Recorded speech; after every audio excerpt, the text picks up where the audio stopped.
Muy buenos días, mis hermanos, ¿cómo estamos? Otra vez aquí reunidos. Vamos a compartir nuestra segunda porción del tema que estábamos viendo. En aquella ocasión le puse conversión genuina o conversión falsa. Hoy es la segunda parte y como subtítulo le pueden agregar conociendo mi corazón. Vamos a continuar con el tema y como vieron el caso de Simón. Es algo interesante, ¿verdad? Una persona que profesaba ser cristiano, inclusive andaba al lado de su pastor, al lado del predicador, que en este caso fue Felipe, pero en realidad él no había nacido de nuevo. Simón estaba al lado de Felipe, aparentemente creyó, se bautizó, como vimos cumplió todo el rito externo, y esto está en la Biblia. Yo creo que Dios permitió que esto se escriba para que aprendamos, para que nos examinemos a la luz de la Biblia si en realidad somos creyentes, si en realidad somos cristianos. Es una cosa creer en Dios y es otra cosa creerle a Dios. De Simón dice la Biblia que su corazón no era recto delante del Señor en Hechos 8:21. Entonces, yo creo que nuestro caminar debe ser evaluado todo el tiempo. Y tristemente así hay muchos cristianos en este tiempo, aman a Dios solo de labios, y eso viene desde la antigüedad. Por ejemplo, en Isaías 29:13 dice el profeta: el Señor, dice pues el Señor, porque este pueblo se acerca a mí con su boca y con sus labios me honra, pero su corazón está lejos de mí. Su temor de mí no es más que un mandamiento de hombres que les ha sido enseñado. Y en los evangelios, en Mateo 15:8 dice, hablando nuestro Señor Jesucristo, dice: este pueblo de labios me honra, mas su corazón está lejos de mí.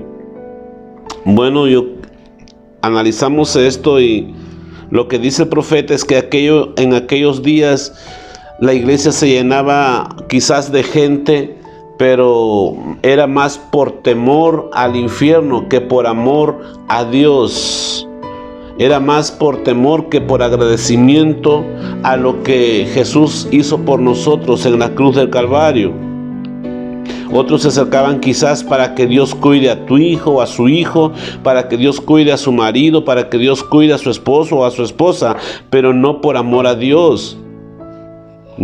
¿Y cómo era la iglesia en aquellos tiempos? Era un lugar donde se juntaban hombres y mujeres, pero aparentemente en un lugar se sentaban los hombres, en otro lugar se sentaban las mujeres y en otro lugar se sentaban aparte los no judíos. Los no judíos, o sea, eran los prosélitos, eran los que se agregaban, los que venían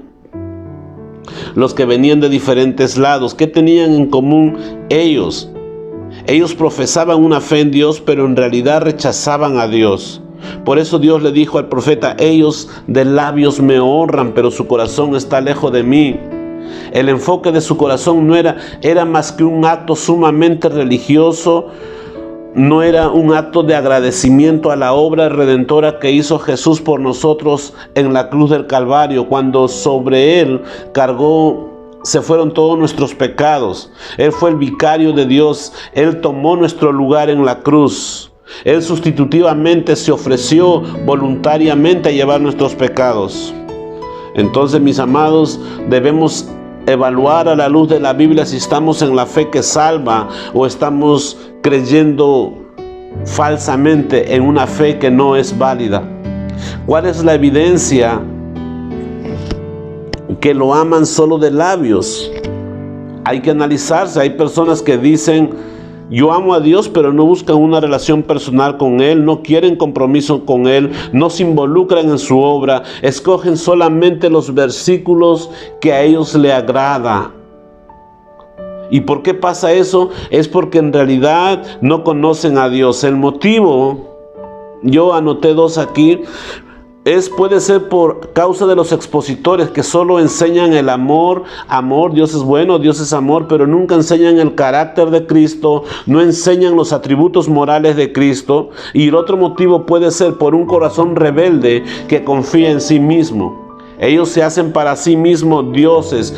Yo puedo esto, yo no necesito de esto. Entonces, la Biblia dice que todos, mi amado hermano, todos somos pecadores. Que todos, por cuanto un hombre pecó, estamos destituidos de la gloria de Dios. La Biblia dice que la paga del pecado es la muerte, mas la dádiva de Dios es vida eterna en Cristo Jesús, Señor nuestro. Muchos no saben, mi hermano, que su justo juicio de Dios demanda que el pecador se vaya al infierno. Y aún así nuestro Dios sigue siendo santo, es un Dios justo, es un Dios santo, es un Dios soberano. Hay un dicho que dice: Dios ama al pecador y aborrece el pecado. ¿Verdad? Se ha vuelto muy común este dicho, pero vamos a ver qué es lo que dicen las Escrituras. En Salmo 5:5 dice: los insensatos no estarán delante de tus ojos. Aborreces a todos los que hacen iniquidad. Aborreces a todos los que hacen iniquidad. Insensato es una persona inconsciente, inmaduro, imprudente, tonto, fatuo. Dice también en este mismo pasaje: aborreces. Es rechazar, repudiar, sentir apatía. Dice en este mismo pasaje: iniquidad, inmoralidad, injusticia, maldad, deshonra al Creador. Aquí no dice que Dios aborrece el pecado, sino dice que Dios aborrece al que comete pecado. Dios aborrece al que comete pecado. Y en Proverbios 11:20 dice: abominación son a Jehová los perversos de corazón, mas los perfectos de camino les son agradables. Abominación es rechazo enérgico, es algo que causa repulsión. Perversos son personas duras de corazón, personas manipuladoras que siempre tratan de dañar. Son personas conflictivas, personas destructivas, mi amado hermano. Entonces Dios rechaza enérgicamente a toda persona perversa. Y tú te preguntas: ¿Dios odia? ¿Dios se enoja? Claro que sí, mi amado hermano. Las Escrituras dicen, por ejemplo, en Salmo 7:11: Dios es juez justo y Dios está airado contra el impío todos los días. Aquí no dice contra el pecado, sino contra el que practica el pecado. Hay quienes dicen: sí, pero solamente con los pecados grandes. Mira, el reino de Dios no depende de tus estándares acerca de tus pensamientos acerca del pecado. Es simplemente, las Escrituras dicen, Santiago 4:17: y al que sabe hacer lo bueno y no lo hace, es pecado. El solo hecho de conocer de las Escrituras y no llevarlo a la práctica te hace un pecador. ¿Y sabes por qué? Porque muchos somos ejemplos para otro y muchos también somos excusa para otros para no acercarse al Evangelio. Entonces, mi hermano, Dios demanda que tú te pongas en las filas si es que realmente has creído en Jesucristo. Tú quizás me dices: hermano, pero ¿por qué me dice esto? Yo quiero saber nada más lo maravilloso de Dios. La respuesta es bien sencilla, mi amado hermano. Si tú no conoces la justicia y la severidad de Dios, vas a seguir viviendo bajo tus propias normas de conducta, pensando que tú eres salvo. Porque has confundido la libertad que Dios te ha dado con libertinaje. Si no conoces tu condición de pecador, no vas a tener la necesidad de un Salvador y vas a pensar que tus pensamientos son buenos, que Dios te permite hacer cosas. Por tu lado humanista, tú te vas a sentir bien. No, yo soy bueno, yo no me porto mal con nadie. Déjame decirte, mi amado hermano, que por ser bueno tú no entras al reino de Dios. Tú no entras al reino de Dios por ser bueno. Tú entras al reino de Dios por reconocer que Jesucristo es el Señor, por rendirte en sumisión a Él y hacer la voluntad de Dios. Y ese es un regalo gratuito, es por gracia, es por gracia. Hay gente que dice Dios es amor, Dios es bueno, y claro que Dios es amor y Dios es bueno. Justamente porque es bueno y porque eres amor, Él tiene que mandar al que hace lo malo al infierno. Eso no quiere decir que Dios no sea justo. Dios es justo, Dios es fiel, Dios es verdadero. Mira, vamos, para entender este comentario, vamos a Mateo 25, 31 al 32. Cuando el Hijo del Hombre venga en su gloria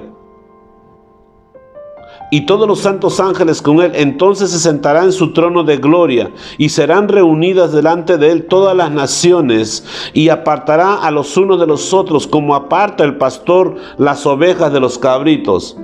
Ahorita estamos juntos, estamos creciendo trigo y cizaña juntos, pero va a llegar un momento que Dios va a separarnos, a unos para condenación eterna y a otros para salvación eterna. En Mateo 25, 34 dice: entonces el rey dirá a los de su derecha: venid a mí, benditos de mi Padre, heredad el reino preparado para vosotros desde la fundación del mundo. Son moradas celestiales para los creyentes que se rindieron a Jesús, no solo de labios, sino que hicieron la voluntad de Dios aún a costa de sus propios pensamientos. O sea, se negaron a sí mismos y dejaron que Jesús more en sus vidas. Ellos tendrán su paga, ellos tendrán la recompensa. Y a los que se rebelaron contra Dios, a los que profesaban ser cristianos solo de labios, a los que eran tibios les dirá el Señor. 41, Mateo 25, 41. Entonces dirá también a lo de la izquierda: apartaos de mí, malditos, al fuego eterno, preparado para el diablo y sus ángeles, un lugar que Dios preparó para Satanás y a todo su ejército, pero que el ser humano, por causa de su rebeldía, de ese falso cristianismo, también habitará en esas moradas infernales. Miren, mis amados, lo importante que es tomar en cuenta lo que nos dice el apóstol en la segunda carta a los Corintios, capítulo 13, verso 5. Examínate. Examinaos vosotros mismos si estáis en la fe. Probaos a vosotros mismos, dice el apóstol Pablo. La Biblia dice que este Simón el mago había hecho una profesión de fe, cumplió todo el rito externo, lo que se ve aparentemente. Él dijo que creía, él se bautizó, pero no había nacido de nuevo. En Hechos, recordando el tema anterior, en Hechos 8:13 dice: también creyó Simón mismo, y habiéndose bautizado estaba siempre con Felipe, y viendo las señales y grandes milagros que se hacían, estaba atónito. Mi amado hermano, él estaba sorprendido de lo que hacía el Espíritu Santo a través de Felipe, y en su mente lo primero que se le vino es que en esto hago mi empresa. De aquí soy.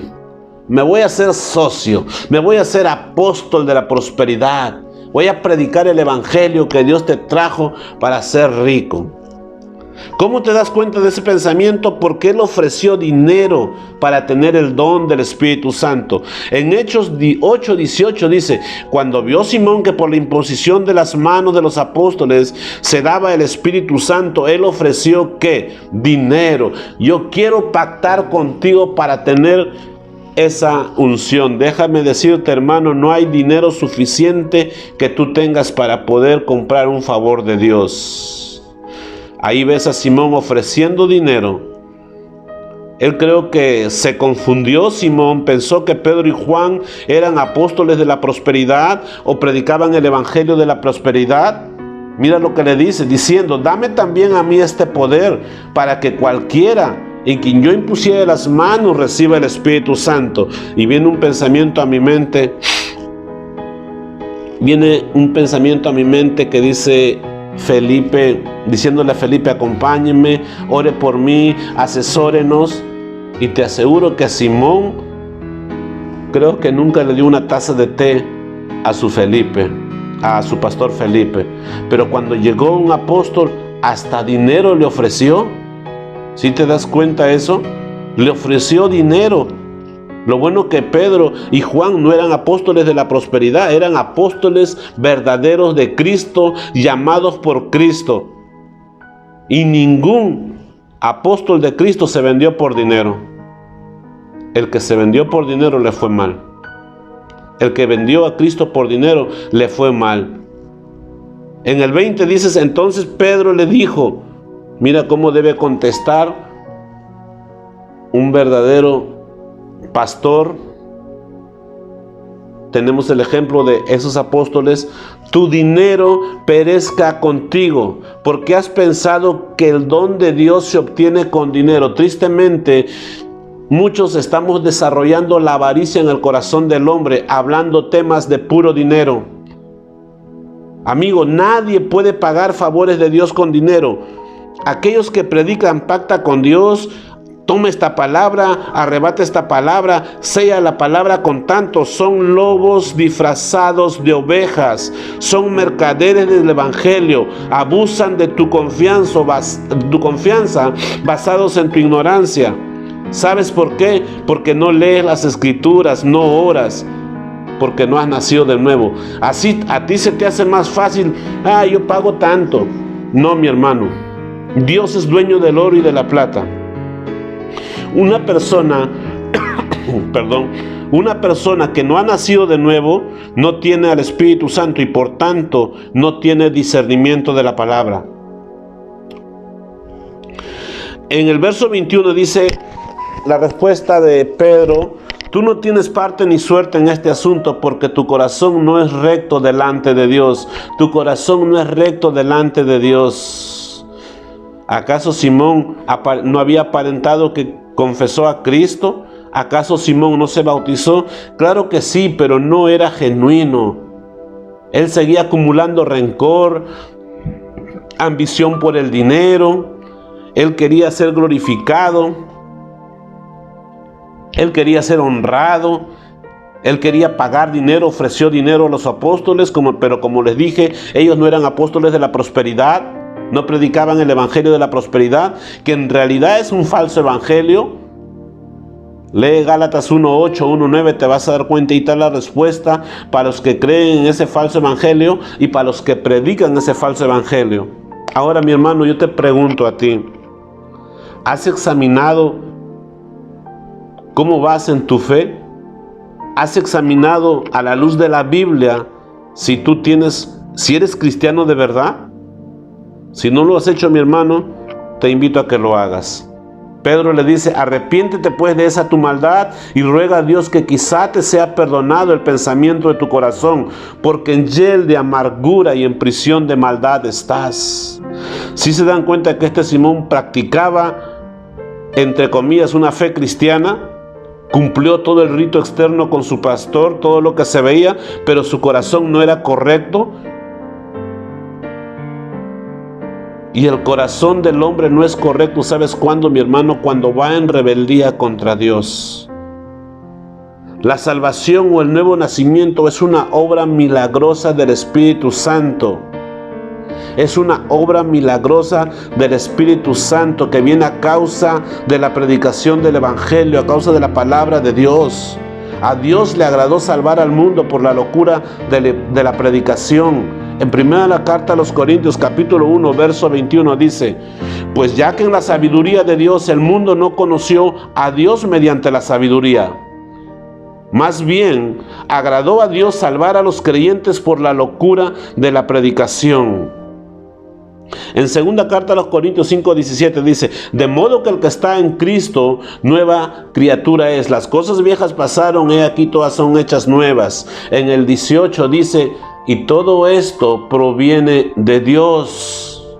La salvación, el nuevo nacimiento, es una obra milagrosa de parte de Dios.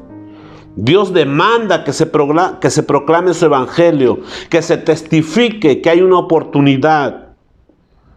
Y hoy vamos a ver un caso de una conversión genuina.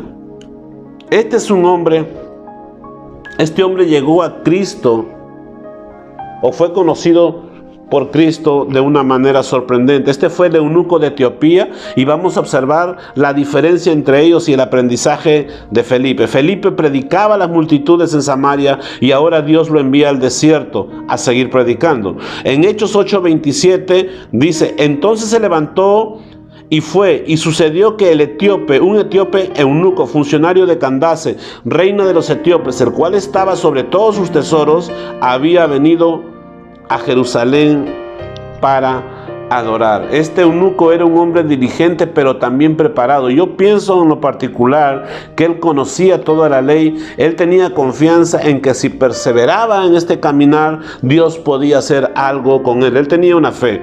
¿Por qué? Porque él sabía que él no podía entrar a la iglesia, porque eso estaba en la ley. Mira, en Deuteronomio 23:1 dice: no entrará en la congregación de Jehová el que tenga mayugados los testículos o amputado su miembro viril. Un eunuco era una persona amputada, su miembro viril estaba anulado. Sin embargo, dice la Biblia que él venía de adorar y siguió leyendo las Escrituras. Él volvía sentado, en Hechos 8:28, él volvía sentado en su carro leyendo al profeta Isaías. Él no salió de un servicio y se fue a su casa a ver Netflix, a ver Exatlón, a ver María la del barrio, a ver El Señor de los Cielos, a ver Betty la Fea. No, él salió del servicio y él venía leyendo las Escrituras. Es por eso necesario, mi hermano, conocer a Dios a través de la lectura. Quiero que notes algo. El Espíritu Santo había guiado a Felipe a Samaria y ahora el mismo Espíritu Santo lo está guiando al eunuco. Y tristemente hoy en día muchos predican, pero no conocen a aquel de quien están predicando. ¿Por qué? Porque no tienen una relación personal con el Espíritu Santo. Les pesa invertir tiempo. De un versículo quieren hacer un sermón. La Biblia, Dios demanda a que meditemos en la palabra de día y de noche. En el 29, y el Espíritu dijo a Felipe: acércate y júntate a ese carro. Dios le habla a Felipe: acércate a este cuate. Él viene de adorar y sigue perseverando diligentemente en las Escrituras. El Espíritu Santo es el que guía, es el que abre el camino, es el que prepara los corazones para quebrantar, mi hermano, ese corazón de piedra. Es por eso que necesitamos orar, necesitamos ir a la palabra para meditar, para que Dios te pueda usar y produzca hijos de Dios, o sea, que produzca gente renacida a través de las Escrituras. En Hechos 8:30 dice: Felipe estaba atento a la voz de Dios. Acudiendo Felipe le oyó que leía el profeta Isaías y dijo: ¿pero entiendes lo que lees? Y él le dijo: ¿cómo podré si alguno no me enseñare? Y rogó a Felipe que se subiese y se sentara con él. Quiero que notes algo. Él venía del servicio de adorar a Dios. Uno. Segundo, estando en su carruaje, él estaba leyendo las Escrituras. Tercero, ¿qué ves aquí? El mismo eunuco rogó a Felipe que se subiese y se sentara con él. En contraste de hoy, es que ahora tú tienes que rogar a la Grey para que lea la Biblia. La gente está, cuando ya llega a 40 minutos del sermón, la gente está inquieta para irse porque tiene una carnita asada, porque tiene un barbecue, una tarde de barbecue con la familia, porque se quiere ir al río. ¿Cómo llegó este nuevo nacimiento aquí al eunuco de Etiopía? Él venía de un servicio, venía leyendo las Escrituras y ruega a Felipe. ¿Para qué? Para que se sentara con él. La palabra de Dios ya estaba en ese coche, su corazón allá había sido tocado porque él venía de adorar al Señor. Recordemos algo, el eunuco era un prosélito, era una persona agregada. Él venía de orar, él no había nacido de nuevo. Sin embargo, su diligencia en las Escrituras es notada ante Dios y el Espíritu Santo envía a Felipe. En el 32 dice, el pasaje de la Escritura que leía era este: como oveja a la muerte fue llevado, y como cordero mudo delante de aquel que lo trasquila, así no abrió su boca. El pasaje que estaba leyendo era del profeta Isaías, y ahora comienza este varón de Dios. Ahora empieza este varón de Dios. En el verso 34 el eunuco le dice: te ruego que me cuentes quién habla, de quién está hablando. Y en Hechos 8:35 él dice: entonces Felipe, abriendo su boca y comenzando desde esta escritura, le anunció el evangelio de Jesús.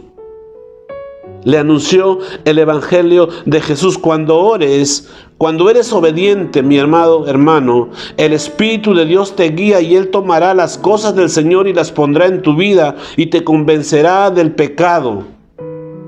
Y te convence de pecado. Y tú te arrepientes y viene un nuevo nacimiento. La gente no se convierte por escuchar una alabanza. Tiene que leer las escrituras, tiene que orar, tiene que buscar a Dios. Quizás en la alabanza te sientes bonito, tú te emocionas, tu corazón se sensibiliza, pero tú tienes que leer las escrituras. Tienes que meditar en la palabra de Dios. El cántico puede afectar tu voluntad emocional. Y puede guiarte a que hagas una decisión por Cristo. Pero si no hay palabra, no hay una verdadera conversión, no hay una conversión genuina. El eunuco venía de adorar a Dios y se puso a leer las escrituras. Se necesita, mi amado hermano, la palabra de Dios. En el estudio de Pedro vimos que sin palabra de Dios no hay nacido de nuevo. Primera de Pedro 1:23 dice: siendo renacidos, no de simiente corruptible, sino de incorruptible. ¿Por qué? Por la palabra de Dios que vive y permanece para siempre. Y en 1 de Pedro 1:24 dice: porque toda carne es como la hierba y toda la gloria del hombre es como la flor de la hierba. La hierba se seca y la flor se cae. 25. Mas la palabra del Señor permanece para siempre. Y esta es la palabra que por el Evangelio os ha sido anunciada. ¿Qué pasa cuando el Espíritu usa la palabra? El hombre toma decisiones sabias y las pone en práctica. Felipe le narra todo acerca de Jesucristo al eunuco. En el 36 dice así: y yendo por el camino llegaron a cierta agua, y dijo el eunuco: aquí hay agua, ¿qué impide que yo sea bautizado? Felipe le dice, 37, si crees de todo corazón, bien puedes. Y respondiendo dijo: creo que Jesús es el Hijo de Dios. Y hasta los pastores jóvenes aprenden. Felipe ya había bautizado a Simón el mago en Samaria. Pero más adelante se dio cuenta de que su corazón no estaba recto, Simón. Que su corazón estaba en hiel de amargura, estaba aprisionado por su maldad, por su rencor, por su egoísmo. Profesó creer y se bautizó, pero no había nacido de nuevo. Entonces ahora Felipe le dice al eunuco: si crees con todo tu corazón, bien puedes. En este caminar, mi amado hermano, hasta el día que venga nuestro Señor Jesucristo, hasta el día que partamos con Él, es un aprendizaje. Dios va a culminar la obra que ha empezado en cada uno de nosotros. Es importante que tú tengas eso bien claro. En Hechos 8:38 dice: y mandó a parar el carro y descendieron ambos al agua, y Felipe y el eunuco, y le bautizó. La Biblia continúa diciendo que el Espíritu arrebató a Felipe, el eunuco continuó su camino gozoso. Gloria a Dios. ¿Qué estaba haciendo el eunuco? Recuerden esto, venía de adorar. ¿Qué siguió haciendo? Leyendo las escrituras. ¿Qué siguió haciendo? Rogó a Felipe que le enseñe las escrituras. Ese es una verdadera conversión. Y ya según los historiadores de aquellos tiempos, el eunuco regresó a Etiopía y puso una de las iglesias más grandes. Así es, mi amado hermano. Y hay otro caso que te quiero resumir, el caso de Cornelio, el centurión romano. Este era un varón importante en el Imperio Romano, y vamos a ver cómo lo describe la Biblia. Hechos 10:2. un hombre piadoso, dice, temeroso de Dios, con toda su casa, y que hacía muchas limosnas al pueblo y oraba a Dios todos los domingos. Así dice, ¿verdad que no? Dice, oraba a Dios todos los días, siempre.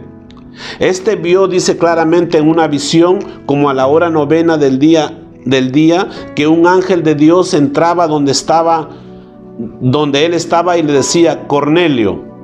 Y él, mirando fijamente y atemorizado, dijo, ¿qué es, Señor? Y él le dijo, tus oraciones y tus limosnas han subido para memoria delante de Dios. Aleluya. ¿Qué estaba haciendo Cornelio? Estaba orando.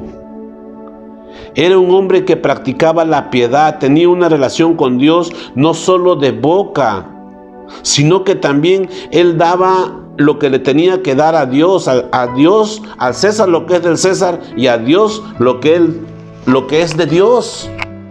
Él sabía que todo lo que tenía provenía de Dios. Entonces él tenía una relación con Dios. Muchas veces es que yo oro, yo ayuno, pero no veo nada claro, no entiendo, no siento. Hermano, con Dios no puede ser a medias. A los tibios, Dios, según las Escrituras, Dios los vomita. La historia quizás es un poquito larga. Si Dios me sigue prestando vida, eso lo vamos a analizar muy bien.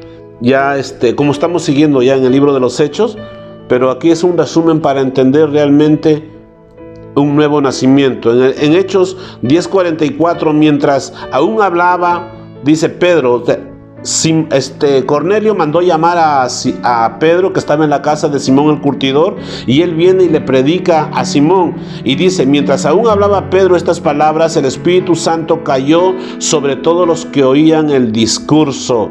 ¿Qué cosa quiere decir? Los que oían, los que estaban atentos a la predicación, los que estaban escuchando la palabra de Dios, no el que estaba atento a su celular escribiendo un WhatsApp. ¿De qué está hablando? De Jesús. Si no hay palabra, no hay conversión, y si no hay conversión, no hay nuevo nacimiento, mi amado hermano. En el 45 dice, y los fieles de la circuncisión que habían venido con Pedro se quedaron atónitos de que también sobre los gentiles se derramase el don del Espíritu Santo.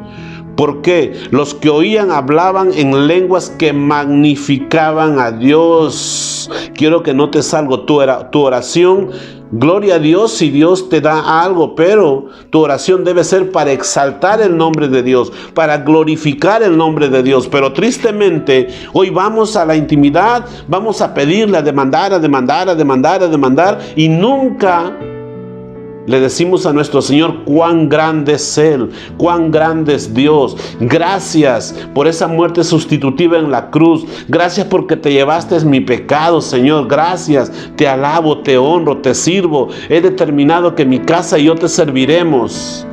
Si no, somos más demandantes que ofertantes. Mi amado hermano, en el 47 dice, entonces respondió Pedro, ¿puede acaso alguno impedir el agua para que no sean bautizados estos que han recibido el Espíritu Santo también como nosotros? Ellos recibieron el Espíritu Santo y después se bautizaron. ¿Qué quiso decir? Mi hermano, Dios dice que nosotros debemos ser bautizados en agua, simbólicamente muriendo al viejo hombre y naciendo una nueva criatura. Y Dios promete cambiar este corazón de piedra. Puedes leerlo en Ezequiel 36, 25 al 27. Dios te lava tu mente, te limpia de todo pecado, te purifica la sangre y te pone un nuevo corazón.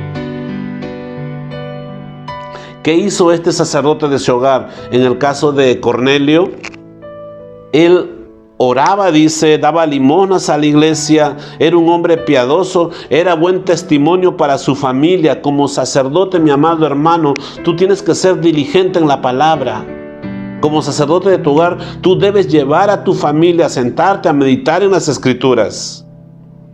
Ellos recibieron el bautismo en espíritu antes que el agua. Bendito sea Jesucristo.